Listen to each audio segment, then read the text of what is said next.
Hello everybody, what's going on? Voodoo here, joined by Brandon as always, and Oh, welcome to Voodoo's Brew. This is actually a special feature Voodoo's Brew. It's basically Voodoo's Brew episode 13, part 2 behind the scenes. We're joined by a special guest today. He was on episode 2 of Voodoo's Brew. He is the TheAireaidLord, also known as Chris. So, Chris, how are you? Welcome to the show. Pretty good. It's been quite a long time since we've been in contact, so it's good to see how you guys are doing after such a long time. And it's my pleasure to bring all of this exclusive info to the table of everything I got. And E3 really at this time last year, if you told me I was going to E3 next year, I would have laughed in your face. But after I guess I can explain maybe a little bit how that happened later down the road of how I got into E3. But it was quite a crazy experience. It really was. I wasn't expecting it. So. Yeah, so as you heard, Chris actually went to E3 last year. He was on the floor, got hands-on with both the new consoles, a bunch of the new games. So he is here to talk to us today about his experiences. So like he mentioned, let's go ahead and start off by asking, how exactly did you get the opportunity to go to E3 this year? Sure. So last year in July, I went to a July 4th party. I have a summer house, and our neighbors across the street host a July 4th party. Like hamburgers and hot dogs, cookouts, so the little kids play and everything. So I was just sitting around talking with the adults, and it was basically a friend of a friend, his girlfriend. He introduced because he had just started dating her, so he introduced her to everybody. And I was like, oh, hi, how are you? And then she was asking me questions like, so where do you go to school? What do you do for hobbies? And it came up, and I said, oh, I just do some stuff on YouTube. I have this little thing. I'm partnered with a company where I make money and such, yada yada yada.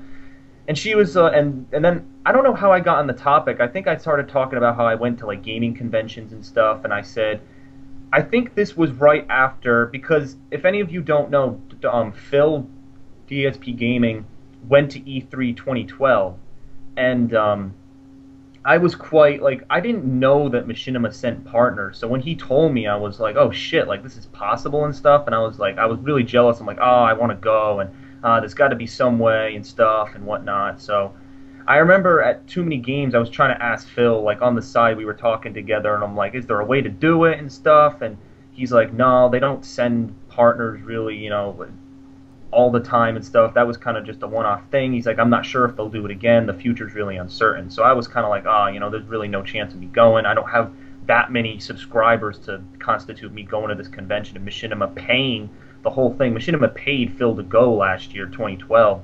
So, there's no way they'd pay for me. So I talked to this woman, and we were just talking back and forth, and I mentioned the E3 thing, and she's like, just very bluntly, she said, oh yeah, my company sponsors that. And I'm like, Huh. wait a minute. I'm like, wait a minute. No, no, no. I'm like, wait a minute. Yeah, yeah. I was thinking she was getting something confused. I'm like, nah, you're not. You're not talking about E3. You're probably just talking about something else. And she's like, oh no, yeah, the Electronic Entertainment Expo. Yeah, she said my company sponsors that each year. It just happened. And I'm like, wait. And I was like, wait a minute. I'm like with the games and stuff. Like I had to ask like 4 times, because like I was kind of in disbelief that there was somebody who that she worked there. So then we talked more that night, and she kind of was telling me like what they do, what her job is at her company. And it's funny because on my E3 pass badge, on the back of the badge, it actually says her company, IDG Enterprise. It's basically, I don't know how to describe it, but it's a group that specializes in like business marketing. So if a trade show group or a group of people want to market their business, they supply the technology and the infrastructure, and they basically help that company want to put their event on. So E3 has been going to them for years now, asking them to help them with this. And so she was basically saying, she's like, oh we could try to get you access and stuff. Now it was very unclear at the time. She was like, oh, we can get you access and stuff. So I gave her my email, and she gave me hers. So I contacted her over the summer, and she said that she wasn't sure. Like I asked her, and I said, oh, can you get me access? And she said, well, I'm not sure. She's like, let me check. She said, it's looking pretty good right now. So then after that, I didn't hear from her until the fall of 2012. I'm like, oh, this is probably not going to happen. I was like, oh, this isn't going to happen. I was pretty bummed out. But then she contacted me on a different email. She's like, sorry, the email I gave you, I don't really check that much. Here's my work email where you can contact me and stuff. So then from there, she gave me this form called industry affiliate form. She's like, go ask Machinima if they can sign this form for you. Basically, it was a form that qualified me as an agency employee, basically asking Machinima if I had the legal right to go out there. Because she was under the impression that like I worked for Machinima, where I'm just a partner, like I don't work for them. So she was under the impression I was working for them and that they could sign this legal form so that IDG could give me this access. And I went to the head affiliate. I emailed the head affiliate of Machinima, Zach Boone, and he told me, he said, no, that access is only for our employees. And he was actually interested. He's like, oh, what deal are they trying to do and stuff? And I'm like, well, I said, if it's not going to work because I'm not high enough up and I'm not an employee, then there's no point. So I told her this, and she's like, oh, no. And I thought that was it. But then she said, oh, that's no big deal. I'll just email my boss, and she can just get you a pass anyway. And I'm like, oh, okay. And keep in mind, if you go to the E3 website, it costs a little over $1,000 for a pass, and the only way you can get that pass is if you prove some sort of connection to, media and the industry of gaming in some sense. They don't let anyone just buy the pass, even if you have the $1,000. So from there, I basically waited a couple of months. I signed something, and then I got a confirmation email saying, congratulations, this is your E3 pass. Here's your barcode. When you come to California, scan this in a machine, and it'll give you a pass. And I was like, holy shit. But now, see, unlike with Phil's access was free. Like, his plane ticket and hotel were free through Machinima. Yeah. Unfortunately, only my ticket was free. So I still had to pay a lot of money for the hotel and my plane ticket a week or two ago. And then there was the expenses of rental cars and food. And so I did end up paying a lot out of my pocket for this trip, but there was no way I couldn't. If you're given the opportunity to go to the biggest gaming event, you take it. So I was pretty much psyched, and that's pretty much how I got my access, not to go too long on there. Well, that's pretty fortuitous meeting there. Yeah, everything really worked it was out. Random. Yeah. All right, so me and Josh were really interested, like, what was your daily schedule like while you're at E3? So my daily schedule was the event opened at different times each day. I think Wednesday was the middle day, and that opened at 10 o'clock in the morning. And then I think the other times was 12. So Tuesday, Thursday, it opened at 12 o'clock. And then Wednesday opened at 10. So the hotel that I stayed at was fairly close. It was actually within walking distance of the Staples Center, which is the actual expo that's rented each year by E3. So it was within walking distance. So you could also take a shuttle bus. When I got to the hotel, they gave me like a wristband that said, all right, just show this to the shuttle guy and he'll take you to the thing for free. You don't have to pay any additional charge. You have your pass. That's good enough for us. So I was like, all right. So I basically woke up accordingly to the schedule. I got breakfast, but most of the time I would get the crappy breakfast they were serving at the hotel because I didn't want to go across the street and pay more money for breakfast. So I kind of just spent a limited amount of money on my budget. So when I went, I think Monday night was the first time I actually went in the expo, and that was when you have to pick up your badge. So I picked up my badge, and then they were actually setting up. It was so surreal, and I actually took a picture because I was just like such in shock. It was like literally walking down Gaming Broadway because I went up the stairs and the guy let me in. He's like, oh, you can go in, see what they're setting up. So I saw guys with forklifts and construction crew basically creating E3, like creating the exhibits and creating the things, and I saw some people walking around. It really felt surreal, like literally seeing these new games being like created like before your eyes, but it was weird, like it was freaky. It was like there's nothing to film, but like at the same time, like it's just like this insane experience and stuff, and I was just like, wow, like, what's going on?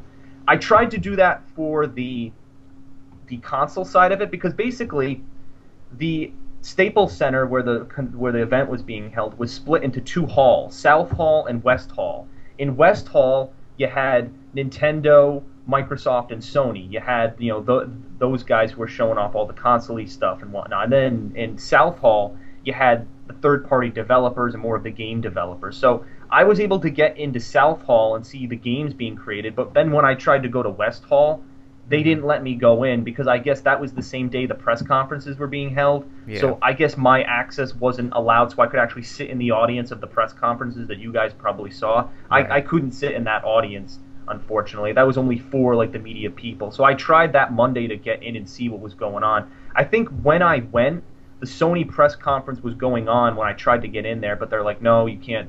We're kind of doing this behind closed doors. Your access doesn't allow that. So I was like, oh, whatever. So then I just went back to the hotel, and then on Tuesday, I got up fairly early, and it's just ridiculous. Like I don't know if you guys have been to gaming conventions before, but I've been to gaming conventions where there's like a line for registration. There's a line to see stuff, but this was something different. There was a mob of people outside the halls, and my goal on Tuesday, I said, the first thing I want to do at E3, I want to see the new consoles. If I do nothing else at this event, I want to see the new consoles and I want to hold the controllers, okay? That was what I wanted to do. So I immediately went to West Hall, and even though I got a pretty good spot in line, there were people cutting in, people with cameras saying, oh, we're, media, we can do this, and people were just mobbing. So then when I figured there was no point in waiting, I was just like, I just got to move forward. So I was pushing to the head of the line.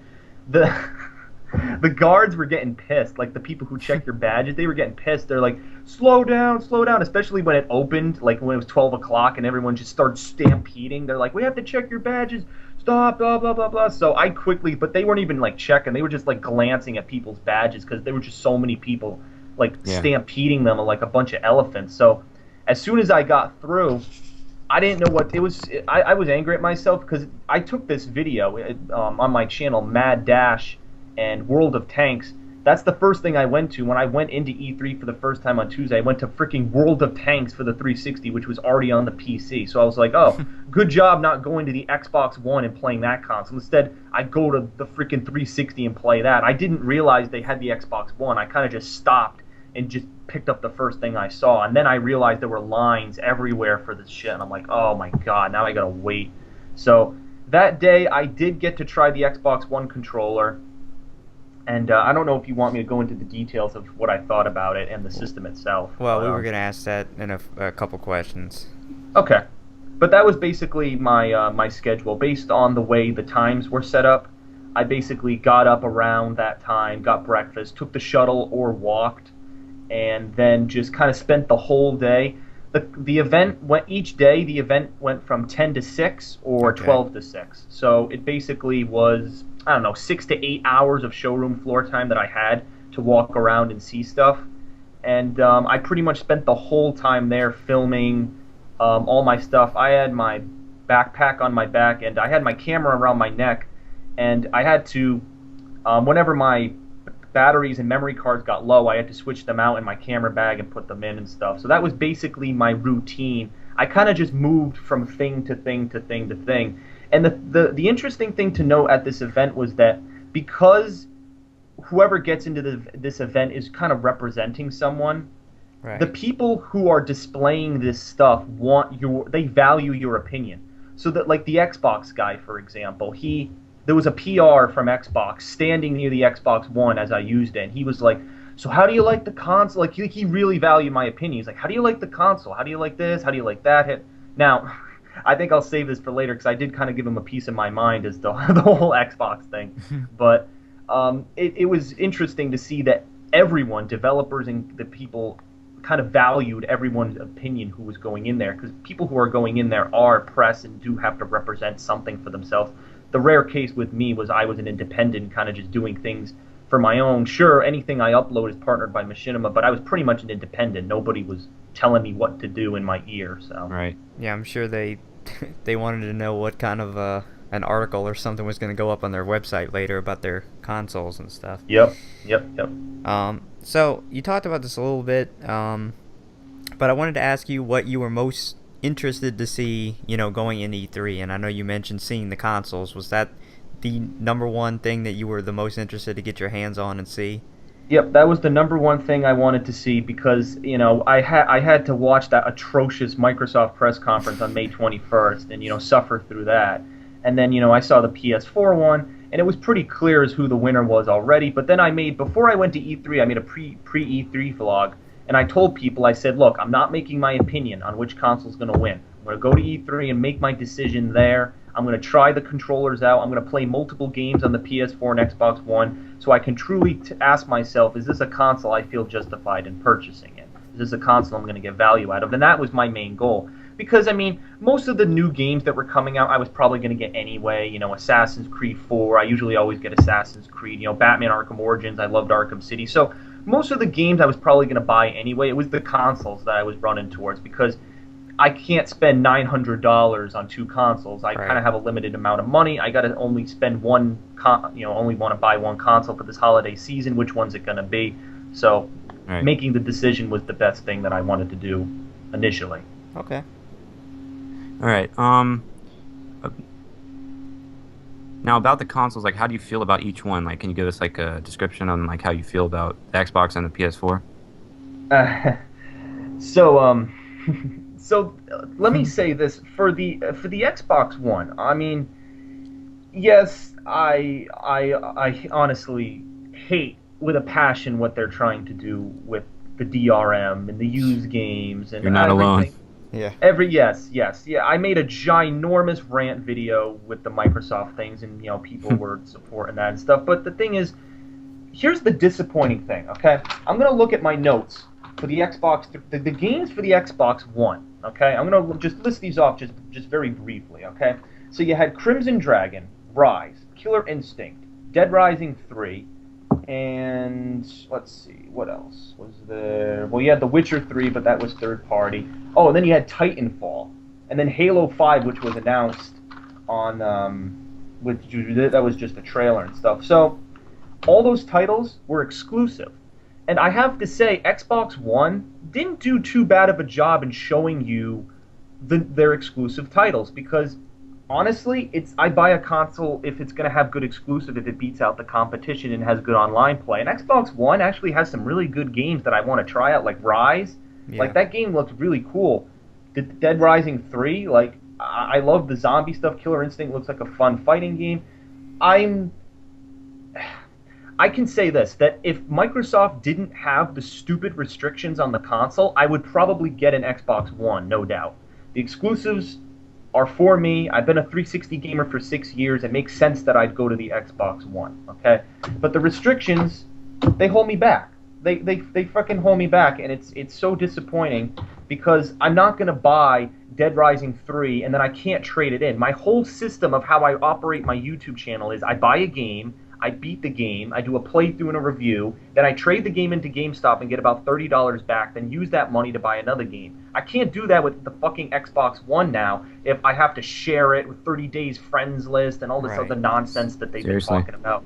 Yeah. So it screws up my business model. I can only do it on the PlayStation 4 now. Like, my whole model of doing stuff is fucked. And it's just Microsoft saying, fuck you, give me money. Microsoft just wants more money after the purchase of sale. It's stupid, and I'm probably reiterating what a lot of gamers have expressed in some way, shape, or form over these past couple of months, but it's true. And then Sony had some exclusives, but they weren't like, I felt they had some exclusives, but like I didn't feel like they had enough that would want me to get a PS4. Like, they had Beyond Two Souls, what was that game? Retribution, like Blacklist Retribution. The Last of Us just came out, but they had a display of it because it didn't come out at the time. Kingdom of Hearts 3 was announced. They had some Star Trek pinball game, which was the game I tried the PS4 out for the first time.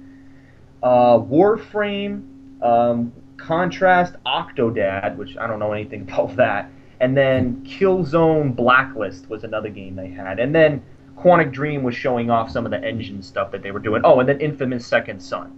So those were some of the titles they had. And then Drift 2, which you get on launch. So I just feel, in comparison to the two lineups, that the Xbox One, like, I like the Xbox One lineup of games a little bit more than the PS4. However, the PS4 is the console I'm buying this year just because it has no restrictions. It's easier to play. It seems like they fixed most of the issues that people were complaining about on the PS3, and it's still going to have the third-party games I want to get.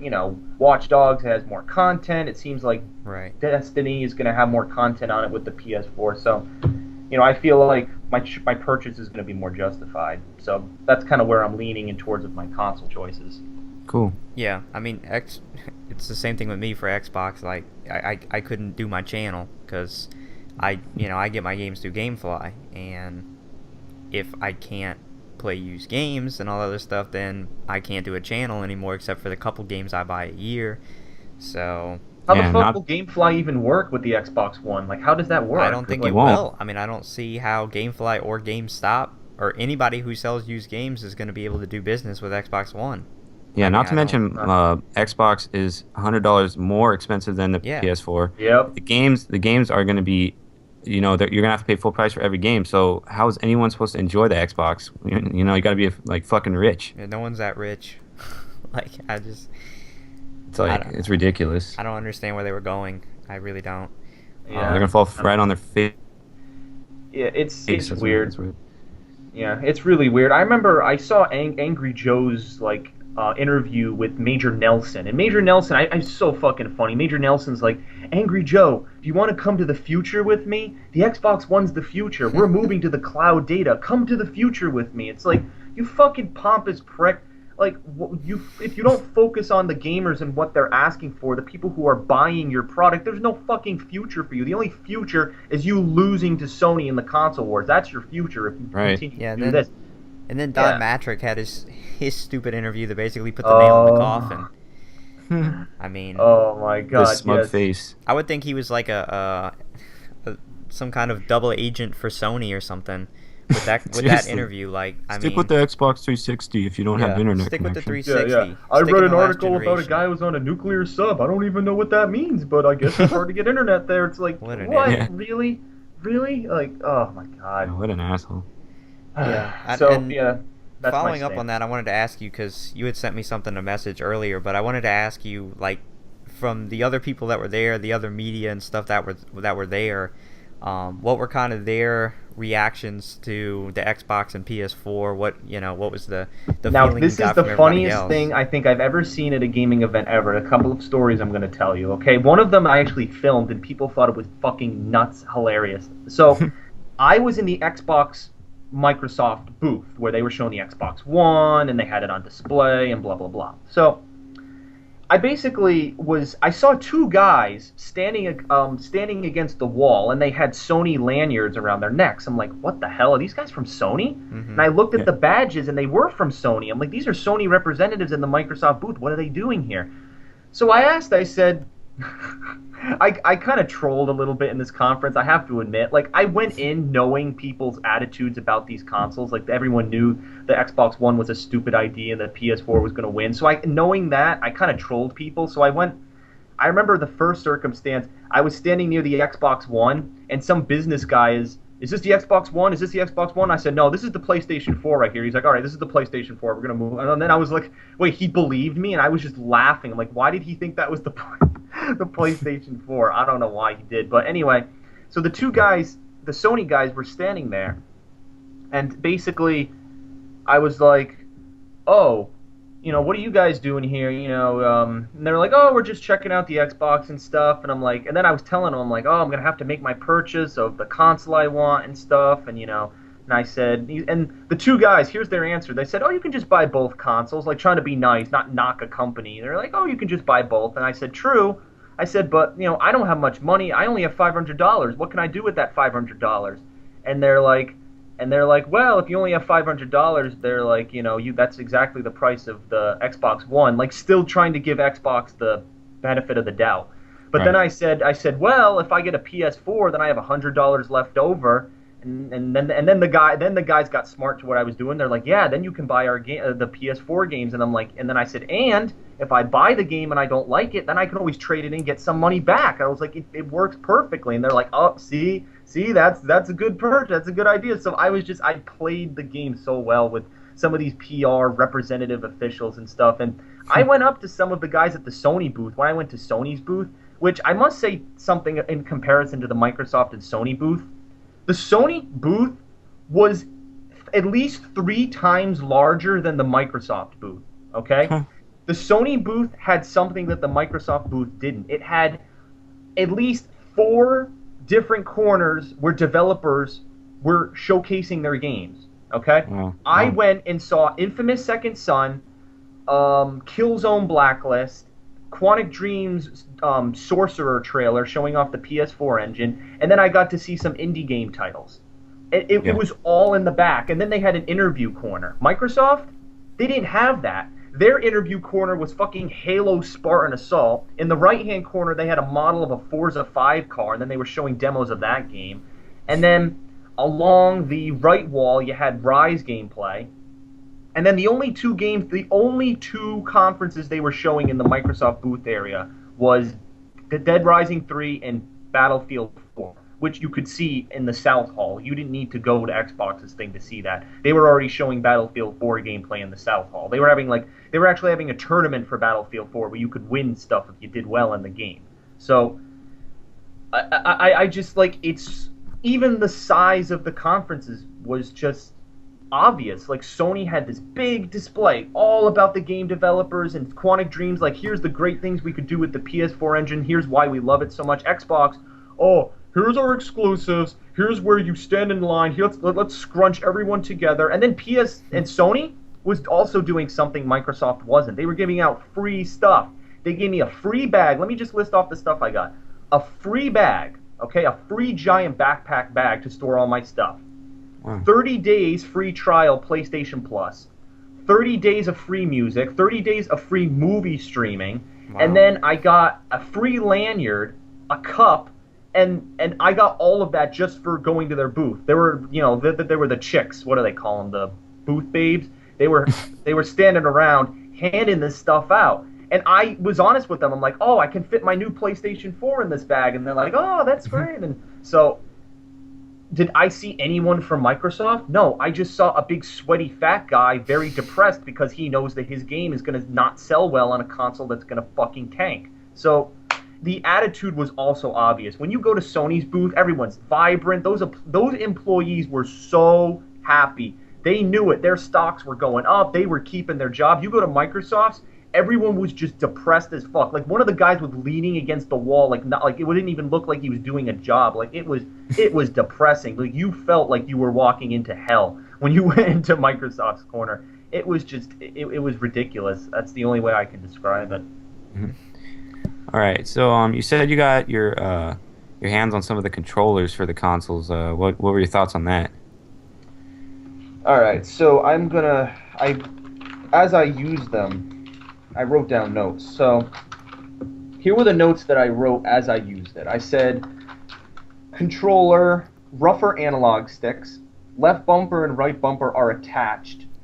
Awkward right. So these were all my live reactions as I was writing them down. So right. Rougher analog sticks, left bumper and right bumper are more like attached. Like, they're kind of spaced out on the 360 controller. On the Xbox One controller, they're way larger. The R1 and L1, like the triggers on the back, I didn't like the formation. It felt like instead of just being triggers, they kind of like melded them in two different directions. It was kind of weird. The X, B, and A and Y button, like the buttons in the right-hand corner, the color buttons, they aren't as raised. Basically, if you on a 360 controller, the buttons are kind of raised on the right-hand side. Right. I'd say the level at which these buttons are raised is the same as the PS4. Like, if you get, sorry, not a PS4, PS3. Like, if you get your PS3 controller and you see how raised those things are, that's probably what the 360 has gone down to. I think they made the buttons on the right side not as raised as they used to. So they're like flatter? They're flatter, yeah, exactly. Okay. Yeah, so, and also the controller was slightly lighter than the 360 controller. It kind of had a lightness to it, like it wasn't as, kind of heavy as the 360 controller. And then the guide button wasn't in the center. It was at the top. It's that gray button, and you don't have to hit the whole black part. You just hit the gray button once, and it's a tiny little thing, and that's your guide button now. Okay. Oh, okay. Did it Yep. like? Did you get like the impact triggers or whatever? Did you get any experience with that? Like what that whole thing is about? Because I'm not. they were like I'm pushing not. that with the controller. They were like, oh, we have new feedback triggers or something like that. I'm not too familiar with that. I played the game I was playing with it was some dumb racing game, so I Oh, didn't. okay. I don't think I was able to have experience with that. I believe the start and options button. I don't think it's called options anymore. It's just like these two black buttons in the center now, like kind of around the circle where the guide button used to be. But they're still there. They didn't really change that much. But yeah, I'm not sure about the impact triggers. Yeah. Well, that's kind of funny that they were pushing that as the biggest thing with the controller, and they didn't even feature it at every booth. You would think like, I Yeah, know. like if someone wanted me to try that, they probably would have told me. Like a guy was watching yeah, me use the Xbox One controller, and he didn't even say, "Oh, check out this and this and this about the controller." I had to do all the legwork, looking over the thing like I was inspecting a bomb. It was weird. Well, it sounded like they're all napping. Yeah, yeah, they weren't doing yeah, anything. they were. I think they were just. I would have thought that they would have been scrambling trying to convince people that the Xbox One was better, even though they kind of lost. But It's they kind of kind a of lost were. cause. They admitted defeat. I hate to say it, the attitude of those guys, it's like they admitted defeat. They kind of knew, fuck, we're done. Like that was the attitude of those guys. Everyone except Don Matrick. Oh yeah, Everyone but he's Don. always thinking about the future. Come to the future Yeah. with me, just like Major Nelson. Come to the future. Oh my Yeah. god. So, what about the PlayStation 4 controller? Now the PlayStation 4 had some kind of big differences. First note I have is divided into sections. On your PS4 controller, it's kind of obvious the sections that are divided. Like there's a big black circle that encompasses the left and right regions, like where you have the triangle, square, X, and circle, and then the D-pad. Mm-hmm. It's sectioned off into these big black circles, so it's obvious like where the sections are. Okay.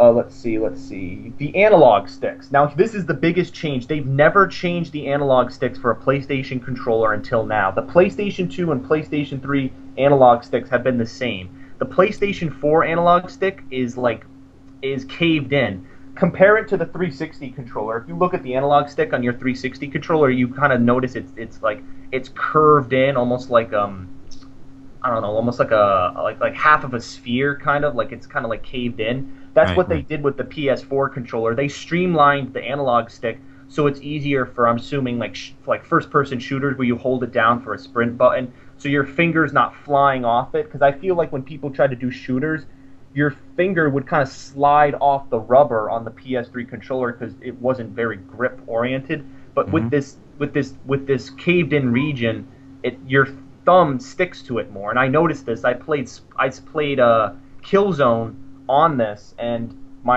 as I was sprinting and doing different moves, it actually was working. I'm like, all right, that's a good difference they made. Let's see. I said they were slightly irritating. I mean, after a while, I kind of found the analog sticks to get slightly irritating because I did feel that it wasn't caved in enough. I think if they made it a little bit more depth, like if they added a little bit more, it would have been better. The L2 and R2 buttons are more streamlined. So I think it was kind of funny. The shape of the L2 and R2 and the L1 and R1, they were kind of shaped the same as the Xbox One controller. It was kind of weird.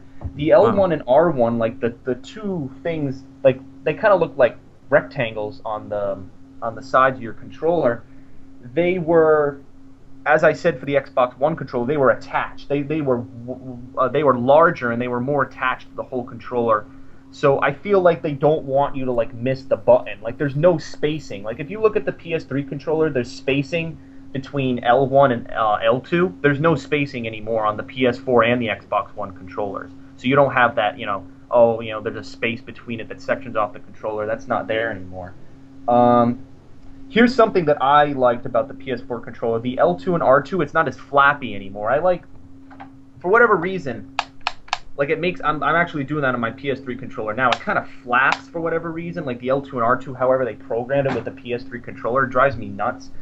The way they do it now, it doesn't flap as much. It's more, when you push it in, it doesn't spring like it's not like a spring where it pops out. It's more relaxed as it goes out slowly. So I did like that. There was a microphone jack. Finally, there's actually a microphone jack, just like the Xbox 360. If you want to do voice chat, on the bottom of the controller, there's actually a point to plug in for a mic, which, Yeah, big plus. yeah, thank God. There's also, like, if you don't have that ability, you can actually just talk into the controller. There's, like a microphone thing in the controller. In the center of the controller, there's a microphone thing. That's interesting. And, yeah, and then there's two new buttons. There's a share and there's an options feature. Options is in the top right-hand corner, like kind of near the square button, and the share feature is in the left-hand corner, kind of near the D-pad. So they put those buttons in different spaces. There's no more start and options, just like it's been for PS2 and PS3. They made the share and options the new features. And then there's a light. I don't know if you saw that. There's a light on the back of the controller. It's a different color. I've seen it's sometimes blue, green, red. The light insinuates what player you are. So if you're blue, it's player 1. Red light is player 2. Green light's player 3. Like it's et cetera kind of thing. Right. And I guess you could change the light. I guess there was the guy claimed this. You can change the light so it's another player. Like if you want to easily change players, so that it's not a hassle. So he didn't show me how that worked. He just told me that. So. Now, did you have any experience with the touchpad? Because they really didn't do anything with it during the conference. So I was wondering if they would do anything. I didn't use the touchpad. Actually, wasn't necessary for any of the games I was playing. The one time I saw somebody use the touchpad was for, I believe it was either Infamous Second Son or Killzone, because all he did was, I think of it as when you're using the PlayStation 3 controller and it requires the 6-axis, like you kind of like move the controller down, almost like if you're playing Heavy Rain and you move the controller down for a motion. Right. It's kind of like that. Like it'll give you a prompt and you kind of just slide your finger forward or backwards. It's pretty simple. You just take your thumb up and slide, and then that's it. Like it's a new feature, but like it's cool, but I don't know if it necessarily needed to be added. Like I'm kind of 50-50 on that. It's kind of cool and it works for some games, but it also really wasn't in that many games, so it's like, well, why is it really necessary kind of thing. Yeah. Mm-hmm. All right. Well, from there we're going to transition into some of the actual games that you saw on the floor that you got some hands-on with. So we'd like to ask you some about what you saw and what you experienced by playing them. And we're going to start with some of the Microsoft ones that were featured. Okay. Go through some of the major ones. First of all, with Rise, that's one that they really pumped up at the Microsoft press conference. The gameplay demo they showed was interesting. Were you able to get hands-on and play this demo, or did you just see it? There was a line to play it, but the line was so long that I didn't actually get a chance to do it. I was on my list of things to do, but I was kind of like, because there were so many things that I needed to do, I was like, right. You know what, there's no point, because let me put it to you this way, the gameplay was exactly the same as what they showed at the Microsoft press conference. So what you saw of, your guy charging and then the arrows come and then you do the turtle shield and then move up and then the arrows and the turtle shield and then you fight for a little bit and then that's it. It's the same exact thing. In the game, it's like a pre-alpha, so there's little like freedom for you to do what you want. Like you're kind of stuck in a play-by-play. I filmed someone playing it and I saw that. I was like, oh, why would I sit in line for that? How fucking boring. Yeah, it was kind of. Yeah. So, but the game looked cool though. It was one of the games. If I bought an Xbox One, I would be interested in playing. It did look kind of cool. So yeah, definitely. How are the graphics on it? Yeah, because the graphics look really good at the conference, the Microsoft conference. Were they some of the higher end graphics that you saw there? Yeah, the graphics were pretty good on both the Xbox One and the PS4. I couldn't see. They seemed pretty much equal. Quantic Dreams, when I sat through their presentation, was trying to tell me that, the PS4 had a higher processor and stuff, and that it could process more stuff, and that the graphics were way better on it. So that's a claim. The graphics did look really well, and their little event was pretty convincing on that the PS4's graphics were pretty good. Honestly, like if you're asking me, like personally, like do I think how much of a step up do I think the graphics are from the PS3 and 360? I'd say only a little bit. Like in my opinion, it didn't really look that advanced. Like, sure, it looked a little sleeker. I can say it looked sleeker. Okay, think of it Smoother. as, yeah, it's almost like having a pair of shoes and they're dirty and you polish them a little bit. That's basically what they did with the graphics. They polished them a little bit. Like, it didn't look like the graphics were that advanced. Like, they looked pretty good for some of the games, but it wasn't like that much of a jump. Like, I think I really would have seen it, but like it seemed like a little bit of an advancement. Like, sure, there's more shining. It seems like more objects can fit in a game and stuff, but it didn't leap in the way I was expecting it to leap in a bigger way, and it didn't leap in that way, and I was kind of surprised by that. Okay.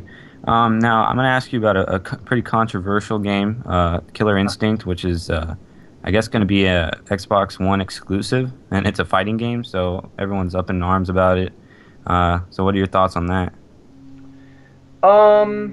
I mean, it basically, I wrote on in my notes, it says Killer Instinct, Street Fighter on crack. That's basically how I described it. Because Yeah. actually the graphics for that game looked pretty good, but it basically looked, because the guys were doing like Shoryukens and stuff, and it kind of looked like Street Fighter, but in like a different like kind of form almost. It kind of looked Right. like Street Fighter and Dead or Alive. No, not Dead or Alive. What the hell is that game? I forget. It's some other fighting game with the word dead in it, but it kind of looked like a combination of the two. I forget the controversy of why like people. I think it's either because it's an Xbox One exclusive or something along those lines. And there was also some misreporting about like that. Originally, it was reported that you could only get like you couldn't buy the full game. You had to buy characters individually. But then it came out like a day later that it was either or. Like you could buy the full game, or you could only buy specific characters. And there was some other stuff about like how it would actually be run at tournaments since it's on Xbox One and it needs to connect and it needs to be tied to a specific account, okay. and how it has Yeah. to be online every 24 hours. Oh my god. There was a lot of things about it that weren't good as far as it being Yep. competitive. Yeah, yeah. Well, in that regard, yeah, I didn't even think about that because fighting games, the way it works, it's offline. Offline, people Right. prefer in tournaments like Evo and stuff. People prefer offline in fighting games because the connection is better. Like if you do online fighting games, there's always a little bit of lag. It's not gonna be for a precise match. So with the Xbox One always being fucking connected, how is there any precision with that? Like that kind of defeats the whole purpose. And then the whole game sharing thing, it's like, yeah, I see what you're talking about. I actually didn't even consider that when I was seeing Killer Instinct. I was just looking at it from the gameplay perspective. And I actually heard a rumor from some people that Killer Instinct the decision might be made that it might be coming to the PS4 as well. I don't know if that's true, but I heard that rumor around E3. And I was going to say that, so... So I think that might solve some of the problems if they do put it on PS4, because most fighting game players will choose PS4 in terms of the offline fighting. Well, yeah, I think all the tournaments will be run on PS4 because they don't need all the nonsense. But all right, I want to ask you about a game that looked like one of the more system sellers for Xbox One, which was Dead Rising 3. What did you see of that game on the floor? They had a closed presentation of that on the showroom floor. It was one of the rare developer things that they were sponsoring, and obviously they were because it was one of the Xbox One's dear exclusives. Right. Kind of confusing since the second one was multi-platform and this one isn't, but it looked good. Like there were some new features, like you could call in an airstrike on the zombies, and you can, you make all these different weapons and stuff. You're playing as some new guy, and what was it? What were some of the things I took about Dead Rising 3? Oh, some new weapons like the boom cannon, the mauler, like blade attributes. You can have different outfits and stuff. So this guy was wearing like a shark outfit throughout the presentation. He made like a flaming katana. Pretty much the same aspects from the previous Dead Rising game. The graphics did look a little bit crisper, but and it was more open. It was almost like an open world Dead Rising. Like I like the world that they chose for it. Like it's almost cool. Like you have this highway. Like he's battling down a highway, and the highway is filled with zombies, and you got to think of all these tactics to get around this giant horde. Do you just shoot all the zombies and kill them all, or do you try to find an alternate path? It looked pretty cool. Honestly, it's a game I was interested in playing, but again, I kept getting angry at myself. I was like, I want to play this game, but I fucking hate the restrictions on the Xbox One. I wish it was on PS4. So, yet another game I kind of wished it was on another console. So, but Yeah. the game looked fantastic. It's just the console that I hated on. That's it. Yeah, what I also thought was cool about it is how the zombies still can attack you while you're driving, which is like a really cool feature. Like you're not safe anywhere, so you got to really plan what you're gonna do and like think about the consequences. Like if I take a car, I could still get attacked. If I try and sneak around them, there's less of a chance. So it looks really Oh interesting. yeah, yeah. I remember that watching that in the presentation. The guy got in a car and then the zombie jumped on the side and the guy drove near a wall so that the zombie on the side of the door got like squished and rammed against the wall in the car. Yeah, I remember Yeah. that. Oh, yeah, that was pretty cool. Yeah. All right. So now the next game that we wanted to ask you about was Titanfall, which it kind of looks like a single player mixed with a multiplayer. Like they had a lot of single player aspects to it. So I wonder what your thoughts for that on that game were. Um the funniest thing about it is that that game had one of the largest lines of E3. Like that line, the line for Titanfall went out like literally almost out the door. Like it was in South Hall and it was straight ahead as soon as you went in South Hall on your left. And the line was so fucking big. So I unfortunately didn't get to see the presentation for that. I watched footage of it later and I actually filmed some people playing it. The game looks interesting, kind of similar to the new Killzone that they're making. Like I saw a lot of similarities between the new Killzone and Titanfall. It looks like an interesting game, and I loved it. I loved the graphics. Visually it looked pretty cool with the weapons and what they're trying to do with it. And again, just like with Dead Rising 3, it was yet another game. I was like, damn, I'd love to play this game, but I hate the Xbox One too much. So like, Yeah. I can't, I don't know. I don't know. And that's yet another game. There's a rumor going around that it might be for PS4 as well. Right. Yeah, Yeah. and I they actually read interviewed that. the head guy, and he was saying like, "Oh, we might go for PS4 as well." And so, Yeah, I have a feeling it might make the jump because he was saying basically that, with it being made by Respawn, that they're kind of no one really knows them right now, so they didn't want to make a game for both consoles and not sell too well, so they kind of went, with one of the consoles to start. But I kind of have a feeling that after they see their sales, they're going to also go to PS4. That would be my guess. Smart move. That'd be the smartest move. Yeah, I think definitely it would be. yeah. So those are some of the big games we want to touch on from Microsoft. So let's go to Sony. Beyond Two Souls. This is a game that's coming out for PS3.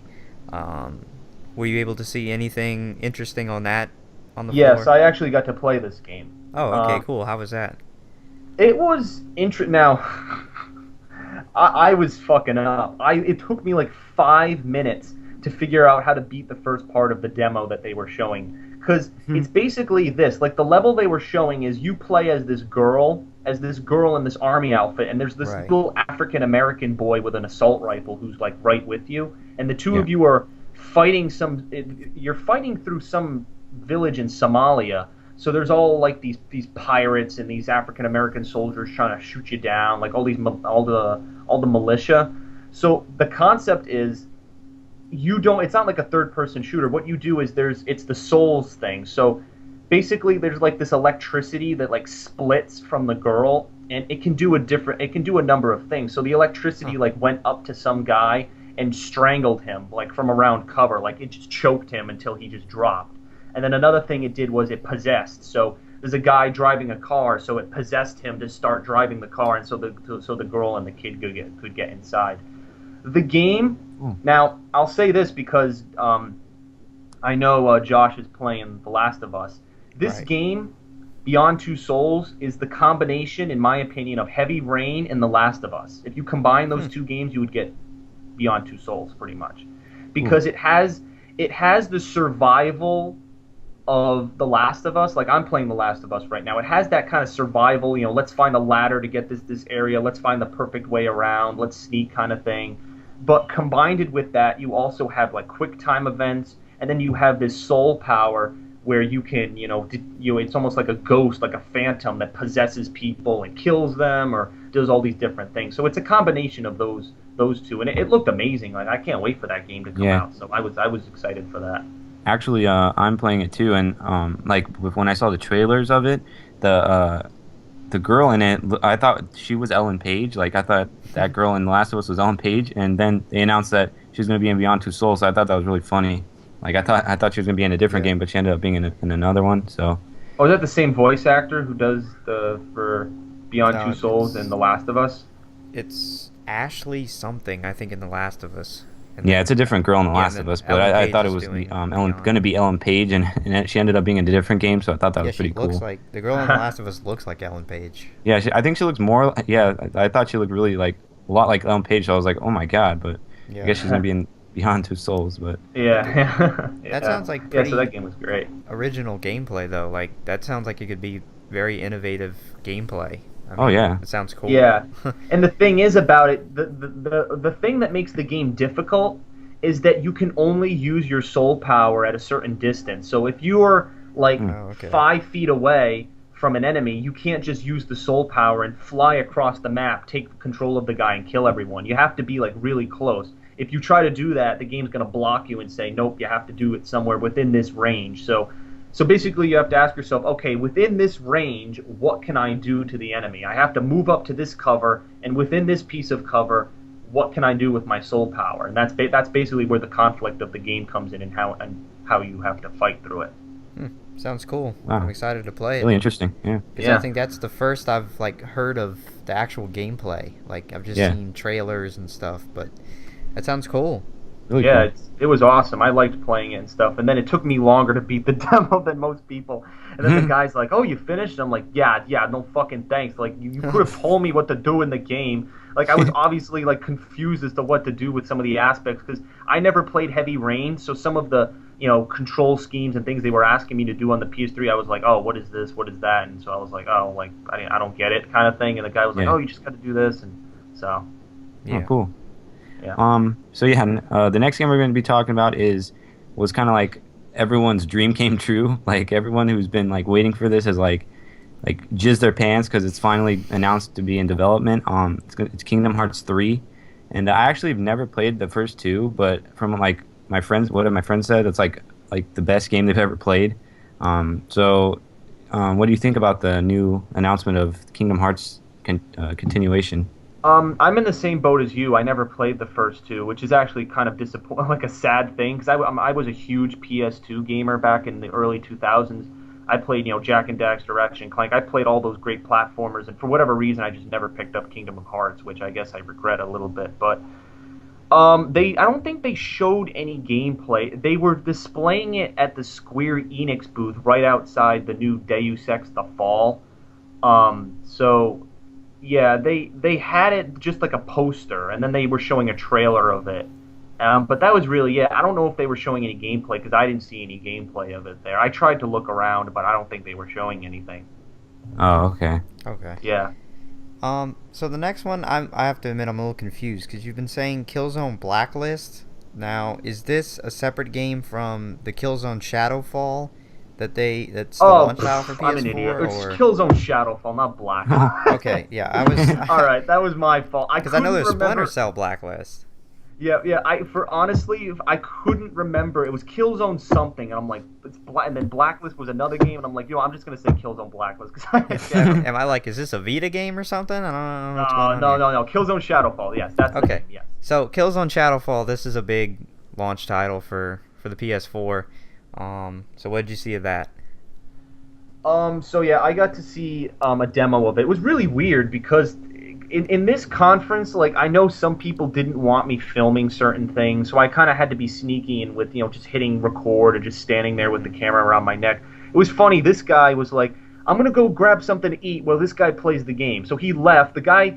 It was kind of weird because the guy sat down at a chair and all the gamers kind of huddled around him. It was almost like watching your friend play a game at with a party of 30 plus people, everyone just crowding around him watching the game. It didn't feel like game developers showing you a game. It kind of felt like you just watching a friend play a game. So it was interesting. I mean, I've never played a Killzone game before, but it kind of looked like a futuristic science fiction Call of Duty almost in the way that the game was going. He had a vast array of weapons. Let me see. I don't know if I took any. Let me see if I have notes for this one.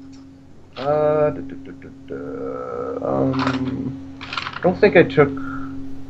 Yeah, I don't think I took notes for this one, but yeah, they basically had a decent leveling between shooting gameplay, and then there was also some parkour, climbing and certain things you have to do. The environment seemed bigger, like the what the guy was fighting, and he was fighting in like a forest, like he was fighting all these soldiers in a forest, and the map seemed big. Like it didn't seem linear. Like most first-person shooters, like Call it like Modern Warfare 3, it's so linear. Like all right, go through this path. It's like a prerequisite path the game chooses for you. Like you can't go explore other areas that aren't rendered. Like this game, it seemed like it was a little bit more open. It almost had like an open world aspect to it. Like the forest was a bit more open, and it kind of felt like there was more freedom for you to find like lots and lots of ways to kill these guys with stealth or just go up and shoot them. So I like that. I'm excited to try that game out. Yeah, it looks really cool. Yeah, that was a good one. And then the guy played for a good while. And the funniest fucking thing was the guy died 2 times. He was the guy who developed the level, and he died 2 times in a row. I don't know if he was doing it on purpose, but every time he got to this particular part where these snipers ambushed him, he always kept dying. Like, he was just standing out in the open getting sniped, and he kept dying. I'm like, is this supposed to be happening? So Are you supposed to be dying? Yeah, I was like, what's going on? And then he died the second time, and they're like, all right, guys, presentation over. I'm like, what? If he hadn't died, I wanted to fucking see more. Like, what are you doing? Like, oh my god, so... Yeah. So that's all I had. It was fine though. It was still great though. All right, so a game that I'm really interested in. I think it's going to be probably a day one purchase for me when it comes out next year. Infamous Second Son, which I mean I have to say the graphics and like the storyline look really interesting in this game. So I wanted to know like what your thoughts on it, and like if you ever got like your hands on a demo of it or anything. Yes, I didn't get to play it. They weren't letting people play it, but I did see the presentation of it. They didn't say I couldn't film it, so I literally just filmed it. The gameplay seems a lot. If you've played the first and second Infamous, the gameplay seems very, very similar. The combat, like I saw the way he was fighting, like fist-to-fist combat. The way in which he was fighting fist-to-fist combat kind of seems a little bit identical to Cole's method with like. Remember in the second game he had that like electricity bar that his friend gave him, and he used that as like a whack-a-mole weapon to fight people. Yeah, this guy uses like this fiery fist power and he punches people, but the way in which he was doing it was almost identical. I was like, I've seen this before. Also, like his shooting power, like Cole could shoot bolts of electricity out of his hands pretty rapidly. This guy shoots bolts of like. I don't even know what to call it. It's like fire and electricity mixed together. That's what he's shooting out of his hands. It's kind of weird. And yeah, he does have a new power where he can like dematerialize and like run up to people and like smack them and they dematerialize. I'd say his powers. I don't know if you guys played the second Infamous. There's a girl who has these fire powers. Yeah. I forget her name. She's got like long black hair and stuff. Yeah, and her powers are almost like this guy's powers in a sense. Her powers are kind of like that in a way, and I mean the graphics looked kind of updated. The way I think the newest thing was like there's kind of like more destructible environments, so you can make like a level for yourself. Like if you want to destroy part of this bridge, you can do this parkour thing and then like cut off your enemies and stuff. So more of the environment was destructible. The gameplay that I saw was literally what they showed at the Sony press conference. Like he's in this military base and all these guys are trying to find him and stuff. And so it looked pretty cool. I mean, what killed it for me was I was kind of like I got disappointed when I saw that the combat was so similar. I'm like, oh my god! I'm like, this is almost an exact copy and paste. Like if you took gameplay of Cole fighting with that electric rod, and then you take gameplay of this guy fighting with his fist with the fire, the motions of what they do is almost identical. I'm like, you could have spliced that up just a little bit, especially since this guy's got new powers, has nothing to do with Cole. You could have just spliced that up a little bit. So I was kind of confused on that. Other than that, the game looked really good. It's set in Seattle, so it had a great feel to it. So yeah, looks really cool. So I wanted to ask you about this next game because if I'm not mistaken, you were able to get into some sort of special presentation for Mad Max that they're bringing back, which I think is pretty cool because Mad Max was one of those original, nuclear wasteland type games that spawned a lot more of the same type of game. So, what Yep. were we able to get into with Mad Max? They had a closed presentation of Mad Max. They didn't want anyone filming it, so like I wanted to film it. So what I did was I just turned my camera on, but I had no shot. So like the video is just of audio only, unfortunately. But what I saw, the game, if you played Rage, the game is Yes. very similar to Rage, although it has this uniqueness to it with like the car aspect, especially because with Mad Max, like, here it is. Oh, the car combat. So I do have some notes on this. So the car combat, they said, like you could jump from car to car. You can kind of customize your own car. It's kind of like hijacking other people's cars, almost a bit like Borderlands 1 and Rage mixed together. I'd say this game was, and the combat was the combat seemed similar. It was kind of like third-person shooter kind of combat.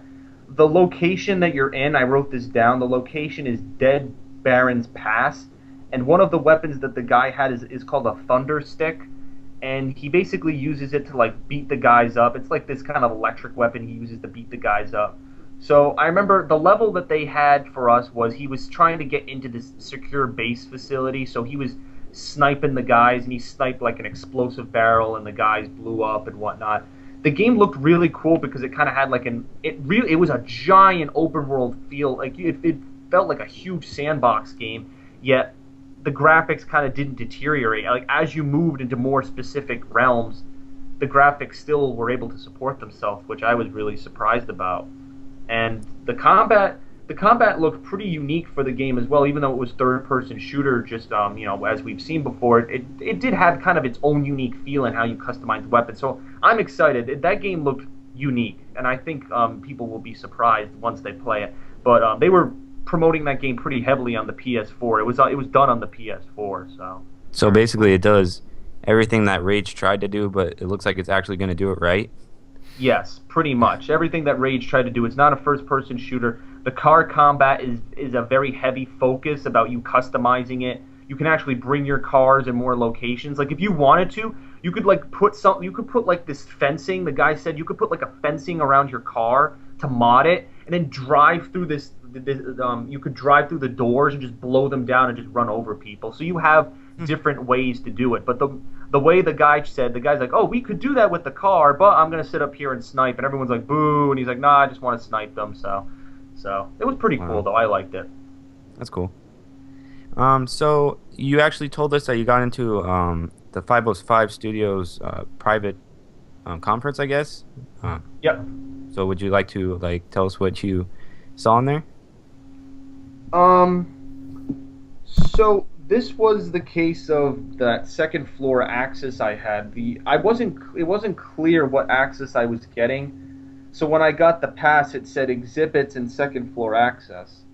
So basically, I went to the second floor, and I went to a whole bunch. As I said earlier, I went to a whole bunch of places, and some people accepted me, some denied me.